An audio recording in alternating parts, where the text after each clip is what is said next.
गुरु साक्षात् परम ब्रह्म तस्मै श्री गुरवे नमः। मनमाथ श्री जगन्नाथ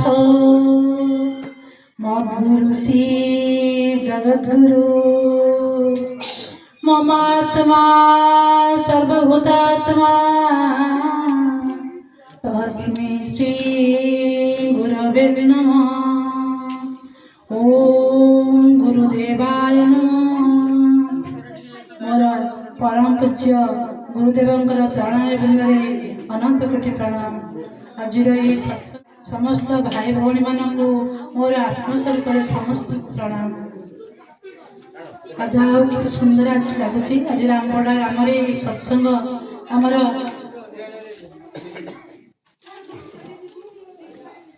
टिकी पूर्णिमा आमर मन ना टिकी आज आम से भगवत आलोचना से गीता आलोचना होची बहुत आनंद। कारण आम केते प्रकार नाच रंग केते प्रकार होती किंतु हेले आज आम गीता को बाछि नेचे। गीता है आमर परम शास्त्र।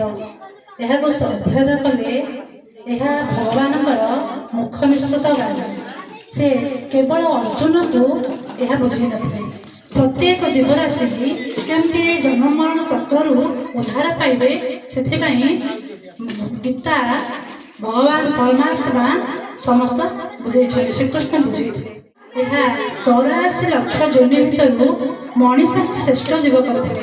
कारण मनीष सब जानी पार्छि किंतु मनीष एत अज्ञानी हो 84 योनि भितर मनीष श्रेष्ठ जीव करते। कारण तार समस्त जानिया शक्ति अच्छी। से केमती भगवत अध्ययन करी केमती जन्म मरण चक्र उद्धार पाइब केपरि ठाकुर को जापर से तार शक्ति अच्छी। किंतु हेले मनीष ए प्रपंच ज्ञान पूर्ण होछि। केमती मु घर द्वार करी जगह बाड़ी किणवी बड़ लोक हेबी ये लगी रही। किंतु ये परमात्मा जी सृष्टि कर शरीर को सृष्टि कर विश्व ब्रह्मांड सृष्टि कर सृष्टिकर्ता पालनकर्ता एवं संहारकर्ता। एत सुंदर सृष्टिकर्ता को आम भूली जाए कहीं आम देखिपारे।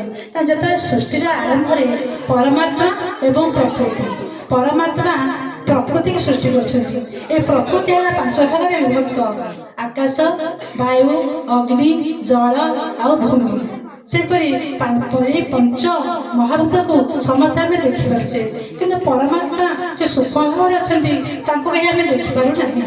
किंतु हेले कौन है कि सब आम गीता शास्त्र अध्ययन करवा कि भगवान निकटवर्ती होगा से परमात्मा जापर ये जन्म मरण बार बार जन्म होता जन्म मरण चक्र केमती उद्धार पाइबा। मनीषर प्रथम लक्ष्य है कि भगवान प्राप्ति हम से परमात्मा प्राप्ति हम आउ परमात्मा प्राप्ति हो केमती मोक्ष गति पाइब। ये जन्म मरण चक्र आउ पड़ब ना किसी कहू नहीं। प्रभु से समस्ते से भगवान परमात्मा लक्ष्य रखु से परमात्मा भाव समस्त हृदय ये कहूँ गुरुदेव शरण ओम गुरु शरण ओम गुरु शरण।